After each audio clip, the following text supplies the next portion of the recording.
करेंगे। तो नए साल मनाने वालों पर अब सरकार की नजर रहेगी। तो ऐसे में जो भी नए साल मनाने की तैयारी कर रही है, खबर उनके काम की, जहां पर अब सरकार नजर रखने वाली है। देर रात तक ड्रिंक एंड ड्राइव करने वालों पर पुलिस सख्त कार्रवाई करेगी और इसको लेकर शहर में अलग अलग चेकिंग पॉइंट भी बना दिए गए हैं। तो ड्रिंक एंड ड्राइव करने वालों के खिलाफ चालानी कार्रवाई होगी। इवेंट ऑर्गेनाइजर को भी प्रशासन की गाइडलाइन का पालन करना अनिवार्य होगा और गाइडलाइन का पालन नहीं करने पर भारी भरकम जुर्माना चुकाना पड़ेगा। तो नए साल के जश्न की तैयारियां शुरू हो चुकी है और इसी को लेकर अब नई गाइडलाइन भी जारी कर दी गई हैं और ऐसे में ड्रिंक एंड ड्राइव करने वालों पर पुलिस सख्त कार्रवाई करेगी।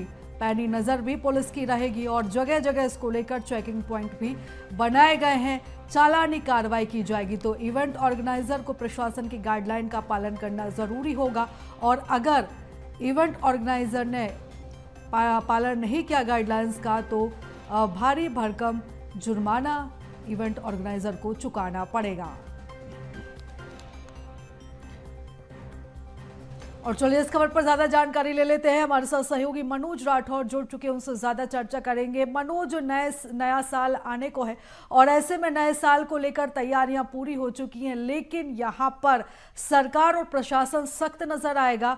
चालानी कार्रवाई तो की जाएगी, इसी के साथ ही इस बार इवेंट ऑर्गेनाइजर के लिए भी गाइडलाइन जारी की गई है। जी बिल्कुल, तमाम गाइडलाइन प्रशासन के द्वारा इन इवेंट को आयोजन करने वाले जो आयोजक हैं उन तक पहुंचा दी गई है। उनको जानकारी भेज दी गई है कि कितने बजे तक उनको जो है इस रात के कार्यक्रम को, जश्न के कार्यक्रम को मनाने की छूट दी जाएगी। यही कारण है कि तमाम टीमें, चाहे वो प्रशासन की हो या पुलिस प्रशासन की हो या नगर निगम की हो, वो लगातार मॉनिटरिंग का काम करेंगी ताकि किसी तरीके की घटना या दुर्घटना ना हो सके। इसके अलावा राजधानी पुलिस के अलावा प्रदेश भर की पुलिस अपने अपने ज़िलों में चेकिंग पॉइंट्स लगाएगी ताकि शराब के नशे में जो वाहन चलाते हैं, जिसकी वजह से अक्सर इस रात के बाद अगली जब सुबह होती है नए साल की, उस दौरान कई हादसे सामने आते हैं जिसमें युवाओं की सबसे ज़्यादा मौत होती है। तो हर बार की तरह इस बार भी इस प्रयोग को किया जा रहा है और पुलिस जो है स्थानीय स्तर पर चेकिंग पॉइंट लगा के बीट एनालाइजर से जो है वो चेकिंग करेगी।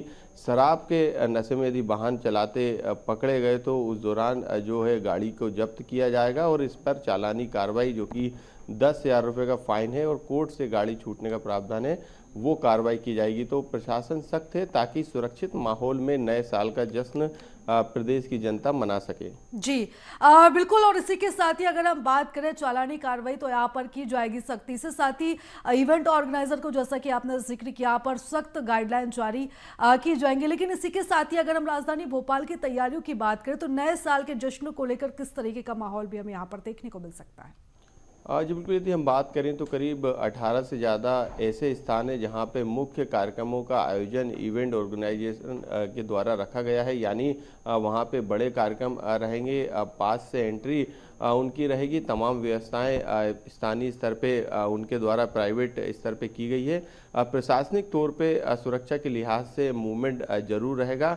इसके अलावा यदि छोटे आयोजक की बात करें तो छोटे आयोजन भी राजधानी भोपाल में 50 से ज़्यादा होने वाले हैं। तो ये जो आयोजन है वो जश्न मनाने के लिए है, लेकिन प्रशासनिक तौर पे भी अधिकारी कर्मचारियों की जिम्मेदारी है। यही कारण है कि इन जश्न के आयोजनों पर पैनी नज़र रहेगी ताकि किसी तरीके का खलल जो है वो इन आयोजन में ना पड़ सके और किसी तरीके से वहाँ पे असुरक्षित माहौल ना बने। और साथ में ड्रिंकिंग ड्राइव की सबसे ज़्यादा शिकायतें जो है नए साल के जश्न के दौरान आती है। कई सड़क हादसों में बिल्कुल मनोज, यानी कि सुरक्षित माहौल में भोपाल वासी नया साल मना सके, नए साल का स्वागत कर सके, इसको लेकर प्रशासन ने भी अब तैयारियां पूरी कर ली है। मनोज, आप हमारे साथ बने रहिएगा, आगे भी हम आपके साथ चर्चा करेंगे।